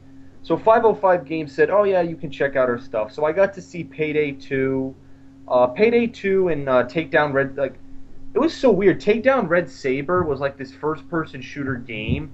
It was really clunky. Like you started out the game and everyone spawned next to each other and you just shot each other. It was for PC. It was for PC, but it was the weirdest. Like it was the weirdest fucking game ever. I was like, what the fuck am I playing? Like I was just like, all right. Then I filmed some guy playing Payday 2, which was kind of like if you guys have ever played Team Fortress 2, it kind of seemed like Team Fortress 2 mixed with like I don't know, kind of like Gears of War a little bit. Like the game had kind of like a vibrancy kind of to it. And that was also for PC, so that worked pretty well. And then they had this game called Brothers, a Tale of Two Sons, where I think it's an indie game where you, like, on the analog sticks, one analog stick controls one brother, another analog stick controls another brother, and they, you move them and do different activities. I didn't play that much of it, but while I was playing it, one of the guys that made the game was showing it off to a bunch of trade show guys. So he's like, I'm like the test demo, because I was just standing there playing the game, and he's like, as you can see, the features on the game are this, and this, and this, and that. And then like I actually interrupted him and said, "Oh, I really like how the thumbsticks can be used for each character." Then the guy was like using it as ammunition. He's like, "Oh, see," he's like, "that's a great aspect for the game." And so for all I know, I could have been influencing some buyer's decision to like put like money on that game or some shit. I could have Yeah. said bad stuff about it, and he would have been like, Yeah. "Oh, it's not bad Like, stuff." fuck this game, it sucks. Yeah, if it's so horrible, I'm gonna leave this place, just storm out and just. But I didn't do that though. But that was pretty good. For whatever reason, some of those videos on my channel have dislikes. People are like, hold the camera better. It's like, well, dude, did you not realize that not all of this stuff people wanted me filming? Like, I wanted to film the stuff anyway, so in order to do that, the angle wasn't going to be that great. So I didn't. Right. Yeah, I don't know. Some people complaining was getting ridiculous. But anyway, Yeah. not to go off on that. So that was pretty cool. Yeah, that sounds really cool. So basically, which out of those like 3 games that you talked about, which one looked the most interesting? I'd say Payday 2. Takedown Red Saber was just weird as hell, as I said, but Payday 2 looked cool. It looked like a PC game I would want to actually invest my time into, kind of like Team Fortress, like I've gotten into playing, which is pretty fun for me. I think I'd be interested in getting into Payday 2 as well. It was interesting. I like playing that. Cool. All right. Now we want to talk about some of the third-party cross-platform games that they were showing, starting with the new Batman Arkham Origins that some people don't know. They're iffy about because it's not actually being made by Rocksteady. It's being made by Warner Brothers something or other. Yep. So how did Arkham Origins look?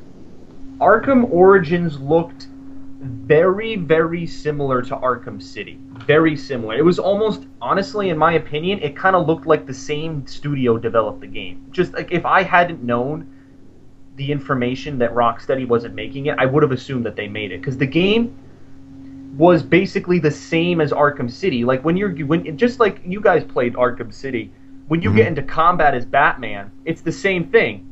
You punch and you get like a combo.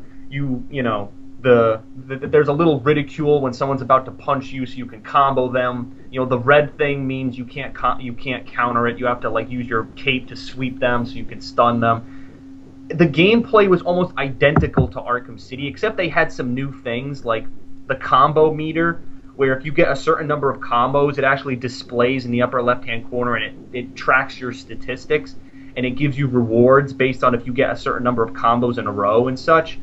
And then there's a new detective mode. Like if you guys remember in Arkham City, when he put on the night vision goggles and kind of traced the crime scene, there's a new way he does it. It's kind of like going back in time. Like the way he pieces it together, it's almost like watching a play-by-play of the crime scene back, and then he comments over it like, this was obviously caused by this. I must watch it back and see. And then like he also uses his senses to kind of figure out what happened with the crime and stuff. So Wow, that's cool then. Yeah, it was cool. It was a cool. It was a cool aspect. Yeah, it's cool to know it's not too big of a difference from the Rocksteady to this Warner Brothers studio, which is, I guess, what people are really worried about. So I guess that's really cool. It felt like a sequel. It really did feel. It didn't feel like an entirely different Batman game. It felt like a sequel to Arkham City with a couple of things changed up. I remember one new weapon they showed off was like this bat claw thing where you fire it and it attaches to an enemy's throat. And then from that attachment, it shoots out at another enemy, and it like clamps them together, and they spring together and like knock each other out. So that's a new weapon that he has. But the combat is the same. Like in Arkham City, like you can use your grapple hook to spring around the city, and then you can use the cape to dive and spring up. Like everything that I was seeing was like deja vu. It's like, oh, I've seen this in Arkham City before. So if you play this game, a lot of the same features from Arkham City are still in it, but there are a couple of different new features here and there. And then it ended with the Joker, with him setting up some ploy and stuff. So the Joker is back, even though his fate was kind of sealed in Arkham City. But this is obviously before the events of the first 2 games. This is like an early Batman fighting a new wave of crime. So. And it's actually in a city. It's almost like in Gotham City, like a part of Gotham City, because there's a bridge, and it's more of like a city, not like Arkham City was kind of like a rundown industrial factory, in my opinion. This one kind of felt like a city. It was more vibrant, so I liked it. Oh, really cool. That's pretty cool. So the next game is Assassin's Creed 4, which I have to admit I'm not really excited for because I didn't like Assassin's Creed 3 at all. I have never beaten it, so Yeah, so I was wondering if like you saw that Assassin's Creed 4 like improved on anything, like the story looks more interesting, or the character looks a little more like a badass, I guess. So To be honest, I wasn't. I'm in the same boat as you. Like Assassin's Creed 3, I did beat it, but like the ending was just so. Like I'm not gonna spoil it, but like Assassin's Creed 4. Here's my problem. They're going back in time. This guy is the grandfather of the character you play as in Assassin's Creed 3. So we already know this game takes place in 1715. We already know what's going to happen years later with Haytham and with Connor. We already know what's going to happen with his offspring. So what is this story of the Caribbean really going to tell us about the future of the series and the future of things? Also, the main. It's already been announced that the main character from the first 3 games isn't even going to be in this game in any way, shape, or form. You're not going to be in the present at all. You're going to be Edward Kenway the whole fucking time. And one of the things I loved about Assassin's Creed has been the ability to go to the present and see how everything connects. Now, you lose that. It's like, okay, like, I'm all for this, but, like, it's just kind of weird. The gameplay seemed rapid. Like, he did seem kind of like a badass, like you were saying. Like, he went through a jungle, and then he jumped from the jungle onto a house to a burning pirate ship and then fought a whole bunch of pirates and killed them all. One new feature that he has is I don't know what you want to call it. It's like the quadruple pistol shot. Like when he shoots an enemy, he shoots like 4 pistols. Like he has 2 pistols and they can each shoot 2 bullets. So he shoots 1 bullet from the left, one from the right, and then 1 from the left and 1 from right. So it's like bang, bang, bang, bang. So in combat, he kind of spins his hands and does that like a pirate with the 2 guns. So gun gameplay is a heavy focus, and then also the sword gameplay is back and the way the combat works and stuff. But honestly, like it kind of looked the same. And here was the one I laughed when I saw this. The sneaking is identical to the sneaking in Assassin's Creed 3. Like when Connor like sneaks in a bush and there's like a little like waypoint above him. It's identical in Assassin's Creed 4 when Kenway was sneaking in the jungle. Absolutely identical. I was like, the only new feature is that you can swing off of like vines and ropes in the jungle. It's like whoop-de-fucking-doodah. Like I don't know what was added. Honestly, they need to stop releasing Assassin's Creed every freaking year. Like I'm tired of having to play it every damn year. Like it's getting ridiculous. And yeah, they seem like they're just making them for the sake of making them. Because I mean, they're already done with the. I can't even remember his name now because it's so. Desmond. Desmond. Yeah, Desmond story. They're already done with that, and they're just continuing to make games just to make them and sell them. Like I don't understand why they need to be out every year. It's too much. Right, like me and Josh talked about. You play like you play it for 20 hours and you beat it, and then next year you're like, oh my god, I have to go through another 20 hours. Like you want to put as much time as you possibly can into it, and then like kind of sit on that, and then maybe the year after the next, you're like, okay, I'm ready for another 20 hours. But it's like, I guess they think everyone wants to keep putting 20 hours into it every year. So I don't know. Yeah, I have no fucking clue. But all right, I want to talk about a game that's probably one of the most highly anticipated games in a long time. This is Watch Dogs. We've seen a lot of stuff for it, a lot of demos, a lot of different gameplay. So what did they have on the floor for Watch Dogs? Did they have a playable demo or what? They had unfortunately no playable demo, which is strange since we've seen Watch Dogs at 2 E3 now, 2 E3s. I remember last year they had it for E3, and now this year they have it again. They had a presentation of it, and they showed off some new features, like the cops like are going to arrest him, and all of a sudden he activates his phone, and all the lights dim, like it's pitch black, like it's a blackout, and the cops are like, oh, where do you go? And you use that opportunity for the blackout to like tackle the cop and take his gun and shoot the guys, then jump into a speedboat and drive away. The game looks fucking fantastic. And then they announced at the event that the PlayStation 4 is going to have a full extra hour of gameplay. If you get the PS4 version, you get a full hour of gameplay that's not going to be released on any of the other consoles. So they're pushing this game for PS4, which was pretty cool. And the graphics do look pretty good. This guy is almost like, he almost reminds me of like a guy from Assassin's Creed. He's almost like an assassin, but like a high-tech assassin with these little gadgets and stuff that fuck around with technology and screw everything up. Yeah. I absolutely love the things they're doing with this game are things I've never seen done in a video game before. So I think that's the biggest reason why everyone's anticipating it. Traffic's moving, and all of a sudden you change the traffic lights, and there's a car accident, and you use the car accident to hide behind cover and shoot a couple of guys. Like, it's just unbelievable. Like, there was a chase scene where he's trying to chase somebody, and the guy's running near like an electrical outlet. He uses his phone to overcharge the electrical outlet so it explodes. So the guy gets knocked off his feet, and then he tackles him. Like, it's shit like that, like we haven't seen in games before, that makes the gameplay quite interesting. So it's pretty cool.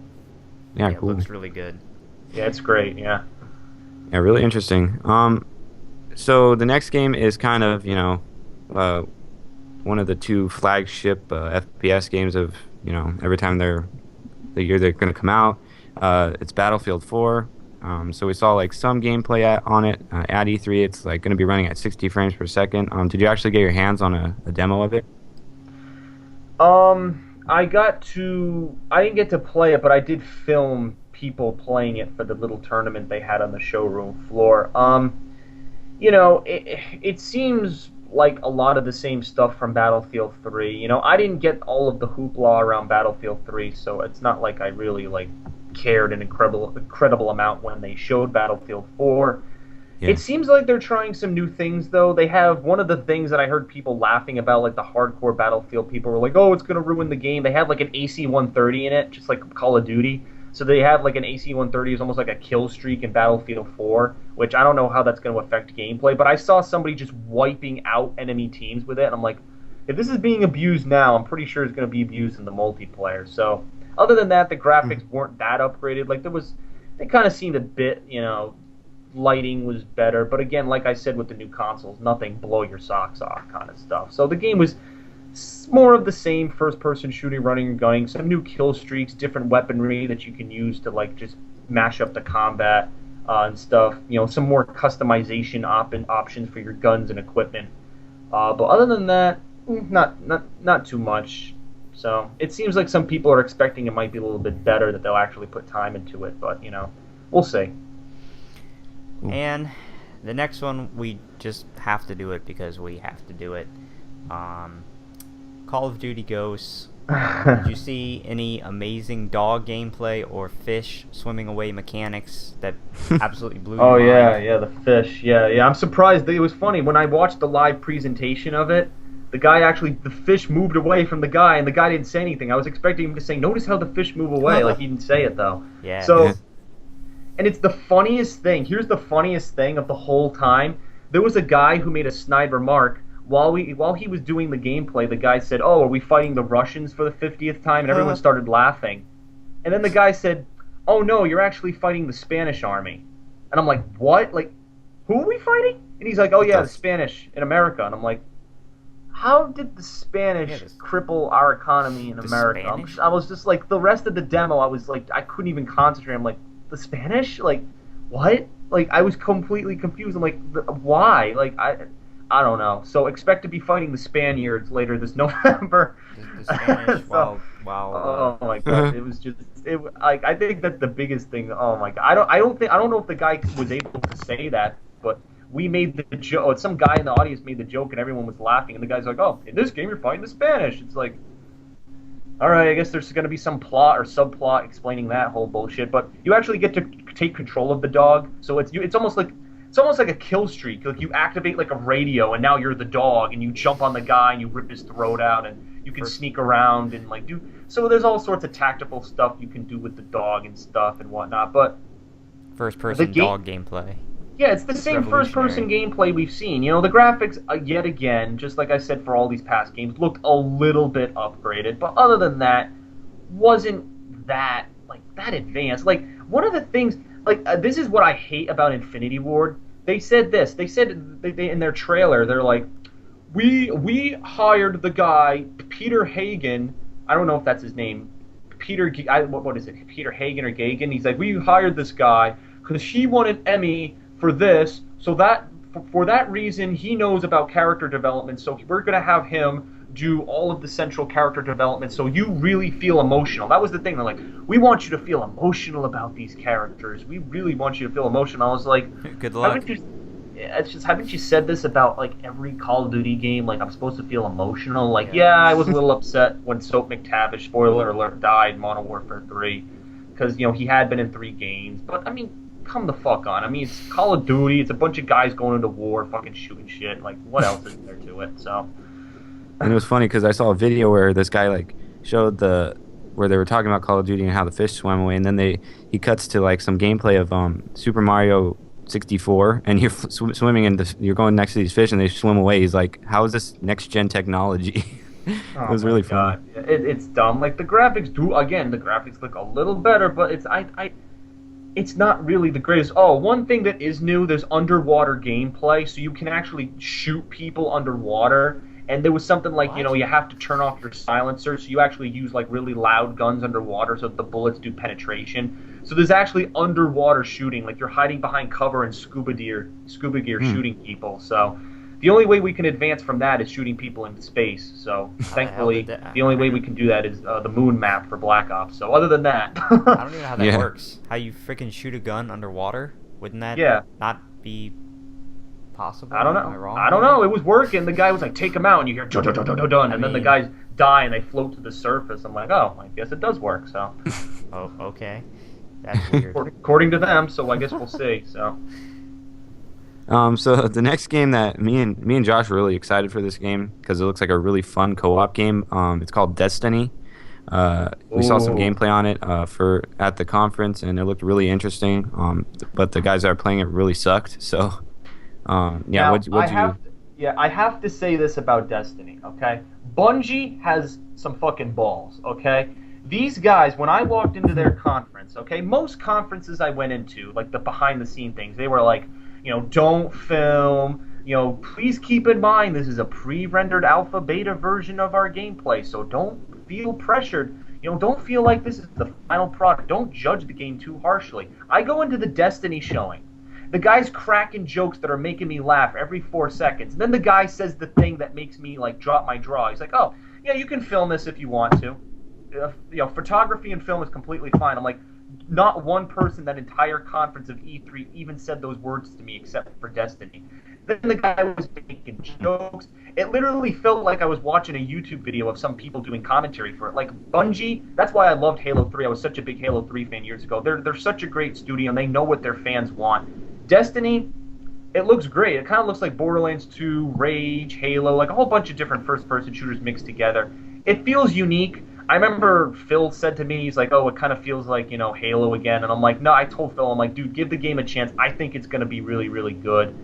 Don't judge it too harshly. It looks great. It really does. The aspects and the things that are being thrown in, the new enemies, it seems like they put a lot of time into this game. And I think the product is going to be good. The reaction from the audience was great. And actually, right now, I'm wearing my Destiny t-shirt, which I got free for being in the thing. I'm wearing it right now with like the 3 logos on it. It's like a black t-shirt with like these different logos from like the major corporations in the game and stuff. So they did a great job. Destiny is probably, I don't know if it comes out this year or next year, but I will 100% be buying that game. And once again, it was being promoted on the PlayStation 4 more than any other console. You get more gameplay, more skins, more features, and all this stuff if you get it for PlayStation 4. Same thing. So Watch Dogs and Destiny, 2 of the biggest games I want, even though they're going to be on other consoles, you get extra content for PS4. So I guess it's something to consider. So right. Sweet. So you mentioned to this before the show that you were able to get a media presentation of The Witcher 3. So if you want to talk a little bit about that. Yeah, so this is very, very, very unique because there were only people who were representing some media company or a website or a big YouTube channel were in this. I don't know how I got into this, but I'll leave the details up to just speculation because my access said 2nd floor, and I basically went up to the woman and I acted all professional. I was like, "I'd like an appointment for 6 o'clock at this time," and she's like, "All right, what's your name?" and blah blah blah. So I scheduled it. She was letting people, she's like, "Oh, you can just have a drink." They had a full keg of beer. And I was like, "Oh yeah, I'm not of legal age to drink." Like, I didn't say that, but I didn't get any beer. I'm like, "No, I'll be a good boy and not fucking get a beer." So, but I just had water. And then they showed Then they showed The Witcher 3. They were very, very angry. They're like, don't film this. If you film this, you're gonna get attacked by a fucking bear or some shit. And so yeah, they were angry. It was a pre-alpha showing of The Witcher 3. So they really didn't want anyone showing this. And basically, the game boils down to they showed a lot of gameplay. And here's a statement that they made. One city, there's a city, I forget the name of it. There's one city in The Witcher 3. That city is the size of the entire game of The Witcher 2. Jesus. Now, I don't know if that's true, but they made that bold statement saying that one city was the size of the whole second game, which I don't know if I haven't played the second game, but I can imagine it was big. So the fact that one city is that big, that's nuts. That's just like absolutely insane. So one of the things I saw was, you've got regenerating health. The Witcher has like kind of these magic powers, and there's sword fighting. The biggest goal was for the guy to find this monster called the Lichen, which is this kind of like this tree monster, almost like if you've watched Lord of the Rings. It was kind of like this big tree monster, and he had to use his Witcher senses to it was almost like a spider sense. He uses his Witcher senses to sense things in the environment that have been touched by the Lichen, like crows. Like crows are a symbol of the Lichen being around, and so there's also new forms of transportation. There's like these big rowing boats, and there's a new feature which I guess wasn't in the past games. You can now fast travel in this game, which apparently wasn't in the first two. So they added a lot. They showed some gameplay of people arguing and stuff, how you can intervene. So it's one of those CRPGs. It's only for Xbox One, PS4, and PC, so it's for next gen. You can't get it for 360 and PS3. So it was impressive. But it was kind of funny because the game froze. Like he was playing, all of a sudden the game just froze for like 30 seconds, and then it unfroze. And then the guy kept telling us, he's like, please keep in mind that this is a pre-alpha, and don't judge the game harshly. And it was funny because they had us take a survey.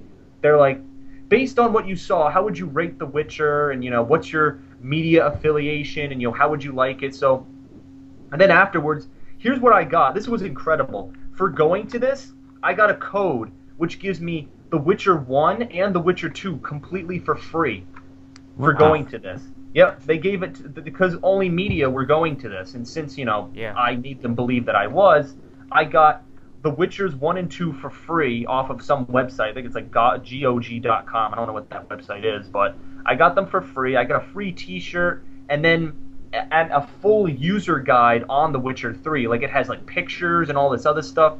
So that's something that nobody else has. The only stuff that's been released for The Witcher 3 is just a trailer. So I've seen gameplay, and I have this full guide on the enemies and on how the whole system works. So it was incredible. I don't know how I got into it, but it was surreal. And that game looks absolutely fucking amazing. That was just one of the best things I've seen. I think it did win Best of E3 show, if I'm not mistaken. So, it was good. Yeah, it was really good. So sweet. Cool.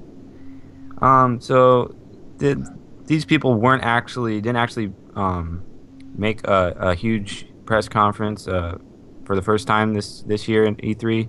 Nintendo, and I guess you saw some games and stuff from them, like what they're doing this year and next year. So can you give us like a little rundown of what you saw?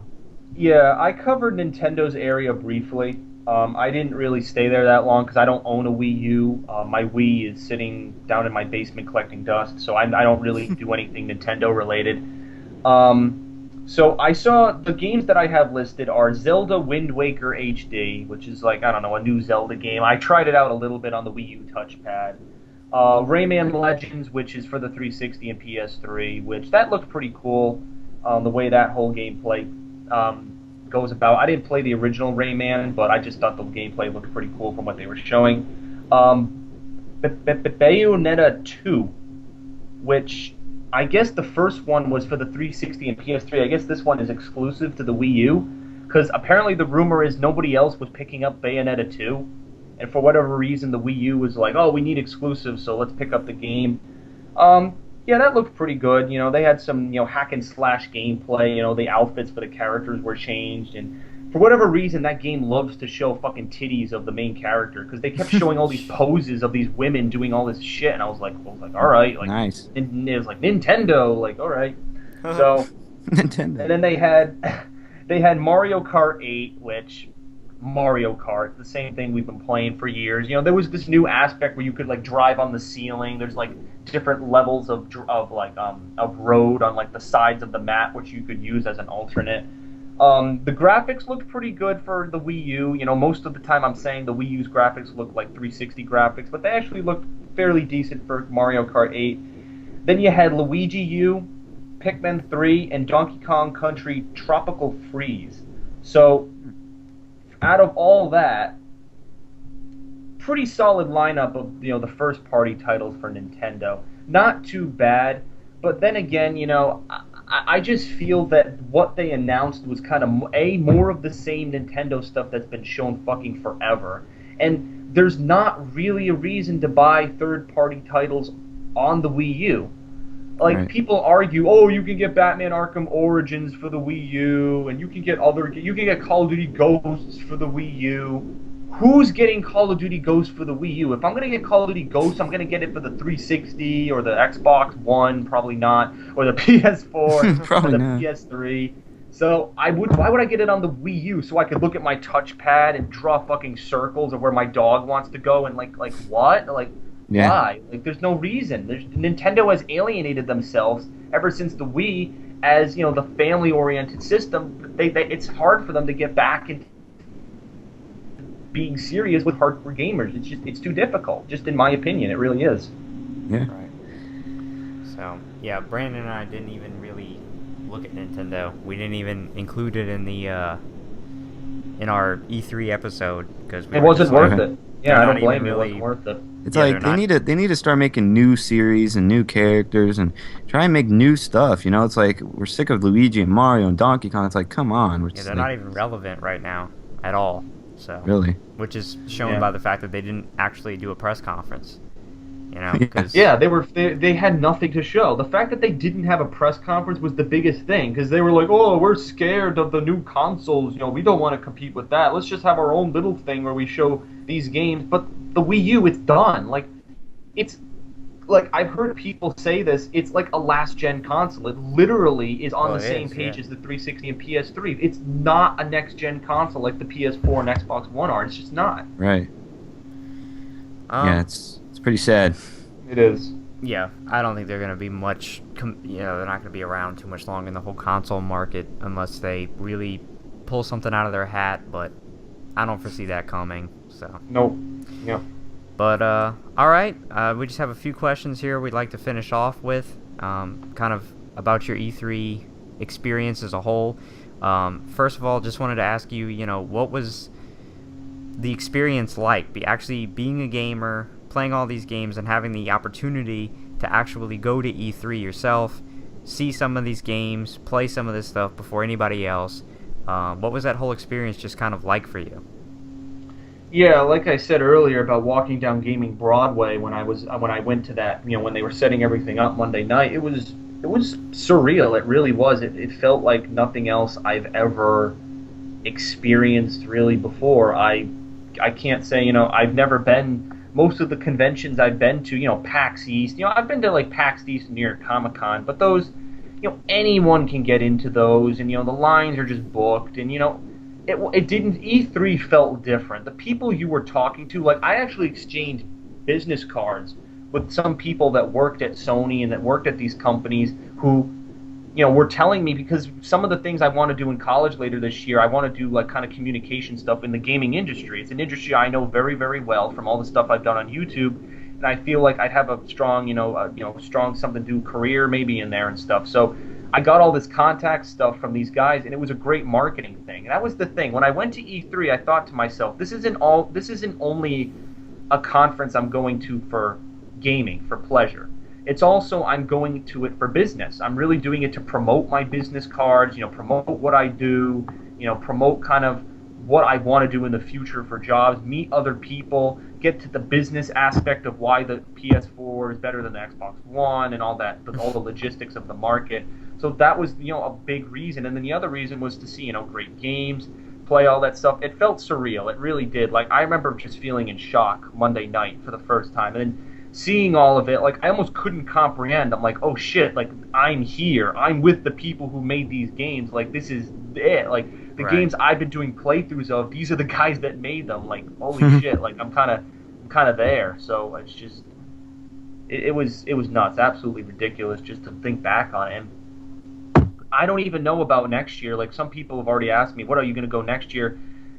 I'm going to go to that same July 4th party this year, and if that woman's there, then I'll tell her that thank you so much for getting me in. I guess I won't. It would be rude of me to just say, oh, you're going to get me in again. I might maybe just sneak it in, ask politely.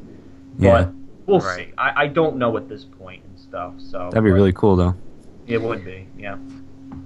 So we were wondering, like, what surprised you most about E3? Like, what was the thing that just, like, shocked you? Like, if there was anything, like, what was it? I'd say the thing that shocked me was Bungie's willingness to put themselves out there. The fact that they were so confident in their game that they let people film it, that they were cracking jokes. It was just so laid back. I think I was so surprised at how Bungie handled their private showing. It was just so different from anyone else's showing of anything that they had at that conference. It was unbelievable. The other thing that was kind of shocking to me was that, I went to some of the upstairs booths. Like, I saw Epic Games had a private thing, and GameStop and IGN had their little private booths. And I wanted to go in and, like, kind of just hang around there because I had the second floor access, but I just didn't know if they'd flip out. Rockstar was there.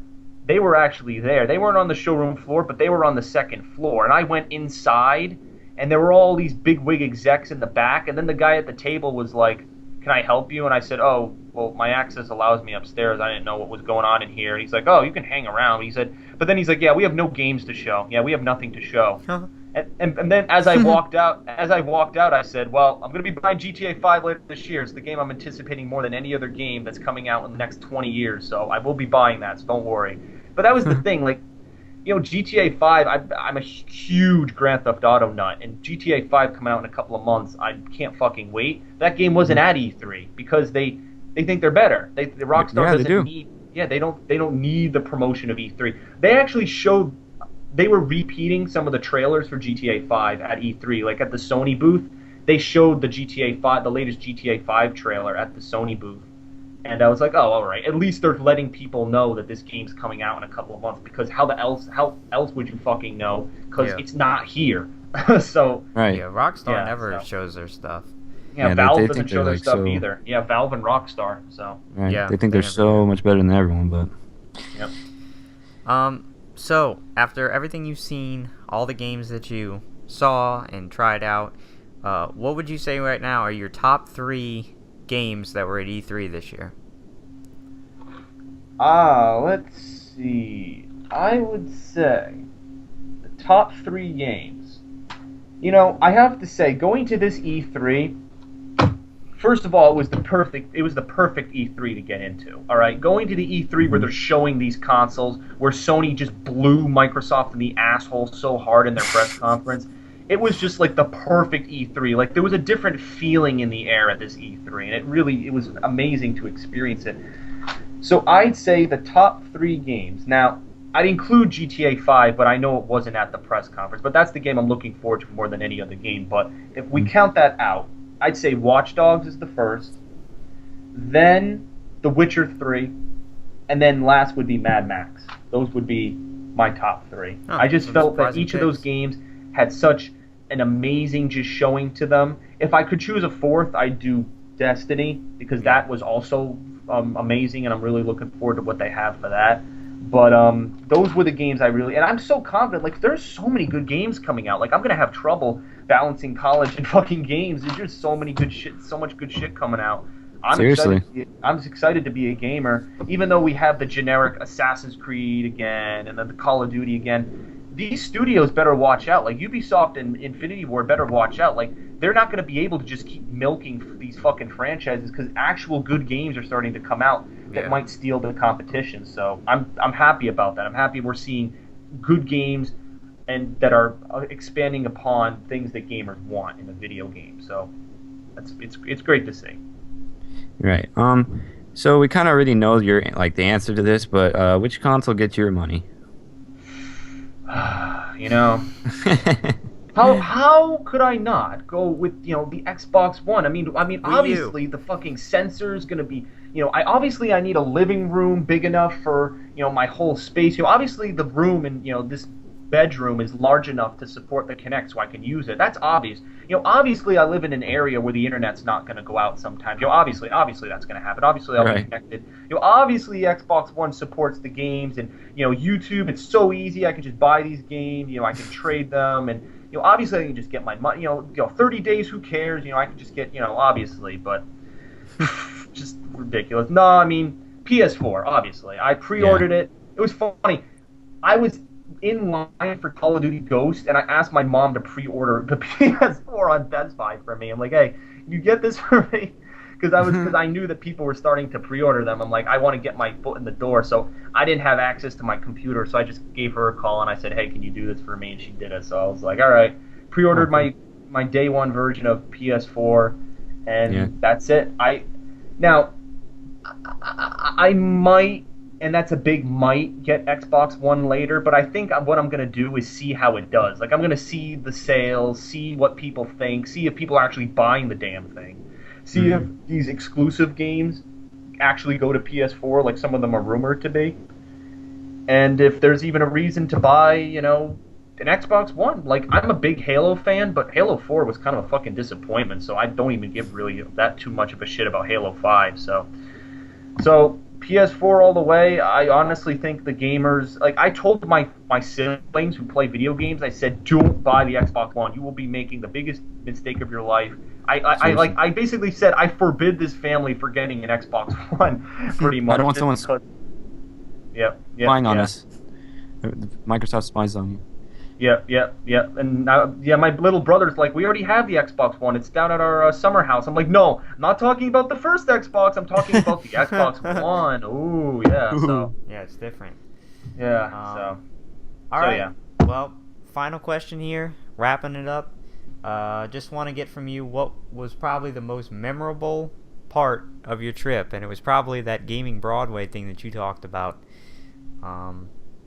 But Yes. Yeah, probably the gaming Broadway, like just seeing everything getting set up, the Watch Dogs booth getting like formed together, like being able to see the construction of how all this stuff was made, like truly behind the scenes, seeing things made for the first time. It was absolutely incredible. And then, those two Sony guys stalking out the Microsoft thing and how I was joking around with them, all the business cards and stuff I was able to get from people that really made the experience better. And then the most, I think, surreal also would be the Witcher 3 thing. Like, I didn't expect to get into that, and I did, and I got to see gameplay nobody else saw. Like, only a very few select people actually saw that gameplay, so seeing that was nuts. And it was funny. I'll tell you guys this as an inside thing. I was texting Darkside Phil throughout the event, like, because he wanted to know. He told me, he's like, give me updates on what's going on, man. And I was like, all right. So I texted him and stuff, and he was replying like, oh man, he's like, I wish I went. And I told him about the Witcher 3 thing. He's like, I want to see that. And I'm like, so it was funny. So he was flipping out. He was like, I want to see that stuff. But yeah, it was funny though. So that's E3 2013 for you guys from my perspective, pretty much. Sweet. all right. Well, thank you very much. It's cool, when actual gamers get a chance to go to E3. Not just media people who don't really play these games that much, they just write about it. It's cool when someone who actually gets to play the games also goes to E3 and sees. So we want to thank you, Chris, for joining us, for giving us a backstage look at E3.